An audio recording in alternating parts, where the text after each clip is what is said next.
Assalamualaikum warahmatullahi wabarakatuh. Selamat pagi, siang, sore, malam, teman-teman semuanya. Perkenalkan, saya Latifah Inaesari, NIM 210111141401169. Pada kesempatan kali ini akan mempresentasikan tugas rekayasa nilai ringkasan studi kasus 3 Robert Street Improvement. Yang pertama adalah latar belakang proyek.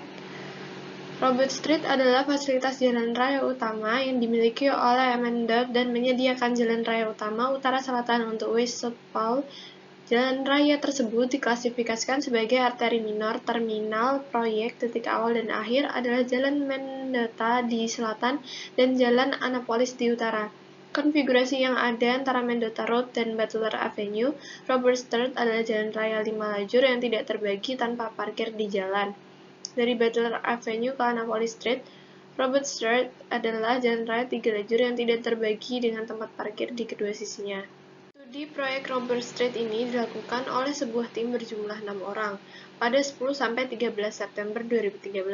Studi proyek ini dilakukan dengan batasan ruang lingkup studi PE, yaitu untuk memverifikasi atau meningkatkan konsep yang diusulkan untuk proyek tersebut.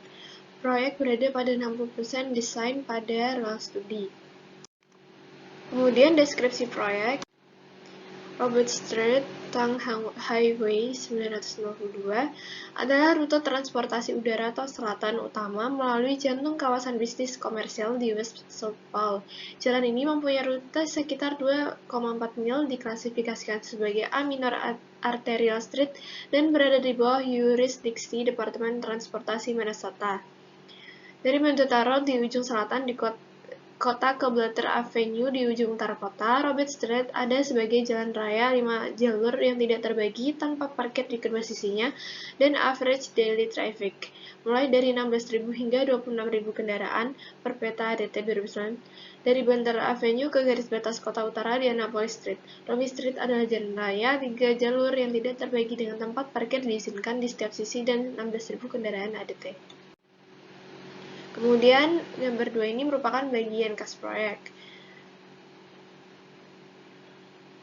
Proyek ini juga akan merekonstruksi jaringan saluran pembuangan badai, mengganti sinyal lalu lintas, mengganti penerangan jalan, dan memasang elemen pemandangan jalan lainnya. Ada 4 kategori, yaitu infrastruktur.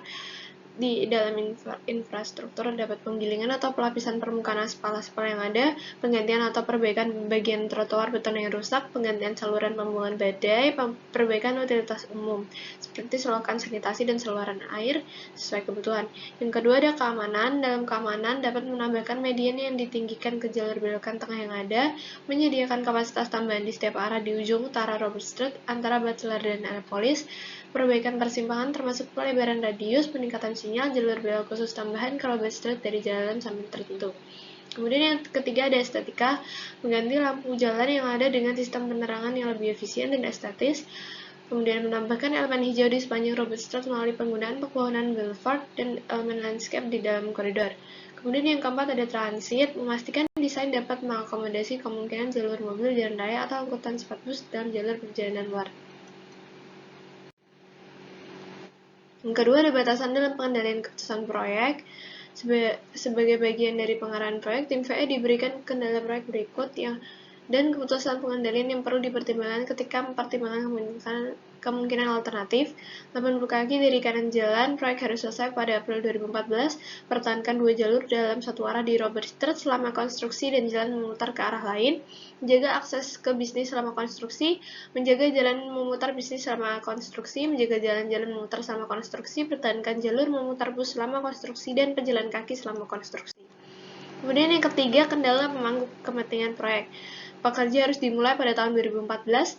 Pengemudi dan pejalan kaki akan dipandu dengan cara yang jelas dan tepat melalui zona kerja dan bisnis. Kemudian meminimalkan dampak masyarakat dengan menyelesaikan pekerjaan secara efisien sambil mempertahankan persyaratan konstruksi yang berkualitas. Pembukaan penawaran yang terlambat di bulan April 2014 dapat mengurangi jumlah penawar dan menaikkan harga. Kemudian yang keempat, pengamatan dan investigasi proyek. Hari pertama studi adalah presentasi dari tim proyek. Berikut ini ringkasan masalah utama, pendorong proyek, dan pengamatan yang diidentifikasi sama sesi ini, yaitu pengemudi membuat belokan, ilegal trotoar rusak, keretakan perkerasan, kegagalan atau kelelahan perkerasan, banyak jalan masuk, transit atau aktivitas pejalan kaki, ujung utara, berbeda dari proyek lainnya, pejalan kaki penyandang cacat, beberapa jalan masuk tidak berhasil, kontraktor akan menggali atau menimbun kembali parit untuk saluran air. Kemudian yang kelima adalah perkiraan biaya proyek. Jumlah dalam perkiraan biaya tidak selalu mencerminkan 60% kumpulan rencana tinjauan desain yang juga diberikan kepada tim VE. Desain telah berkembang menjadi 60% dan perkiraan saat ini belum diperbarui untuk memperhitungkan ruang lingkup dan kuantitas tambahan. Jika memungkinkan, tim menggunakan harga tawaran unit yang disediakan dalam perkiraan biaya dan memperoleh kuantitas dari rencana 60%. Berikut merupakan tabel perkiraan biaya proyek.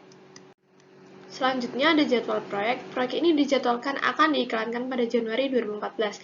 Dengan pembukaan penawaran pada April 2014, konstruksi diharapkan dimulai pada Juni 2014 dengan proyek selesai pada 2017 dengan durasi 3,5 tahun. Kemudian, yang ketujuh, dokumen proyek untuk dilakukan VE. Dokumen proyek berikut diberikan kepada tim VE untuk digunakan selama studi. Berikut merupakan tabel 2 dokumen proyek untuk dilakukan VE. Selanjutnya adalah analisis proyek. Analisis proyek menggunakan beberapa variabel value engineering. Yang pertama adalah model biaya.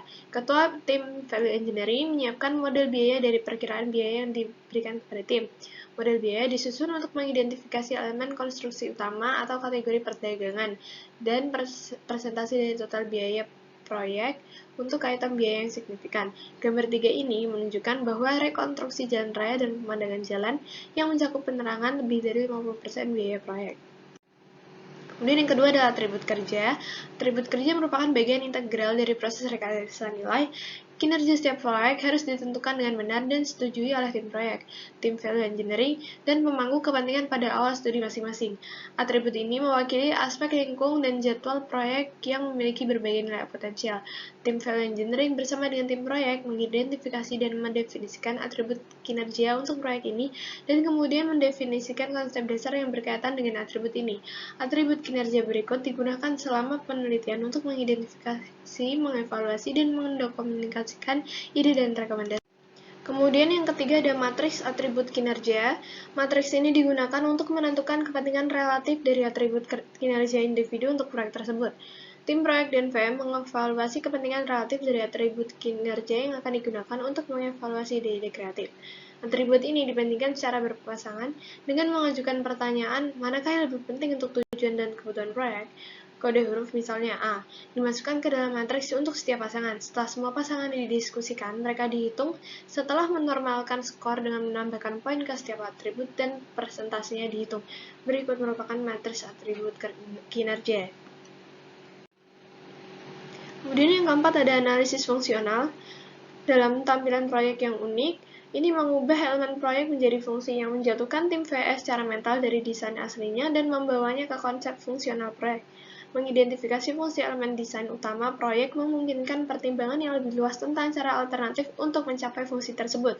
Fungsi utama yang diidentifikasi oleh tim adalah kurangi konflik, kurangi tabrakan, mempercantik koridor, mengakomodasi pengguna, meminimalisir kemacetan, mobilitas meningkat, biaya perawatan menjadi lebih sedikit, meningkatkan ekonomi. Kemudian, tabel kelima ini menunjukkan fungsi yang terkait dengan item pekerjaan utama sebagaimana ditentukan oleh model biaya. Biaya yang ditampilkan adalah biaya asli dari perkiraan yang diberikan kepada tim untuk tujuan perbandingan saja.